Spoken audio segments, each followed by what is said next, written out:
öksürüğünüzü anında kesecek kürün formülünü paylaşıyorum. Bunun için yapmamız gereken 1 adet dilimlenmiş soğanı şöyle cezvemizin içerisine aktarıyoruz. Ardından şöyle 1 bardak suyumuzu cezvemizin içerisine boşaltıyoruz ve 15 dakika boyunca kaynamasını sağlıyoruz. Kaynayan soğanlı suyumuzu 15 dakika ılımaya bekletiyoruz.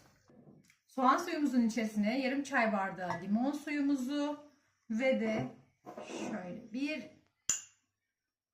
tatlı kaşığı balımızı ilave ediyoruz ve bir karışım sağlıyoruz. Kürümüz tüketilmek için hazır hale geliyor.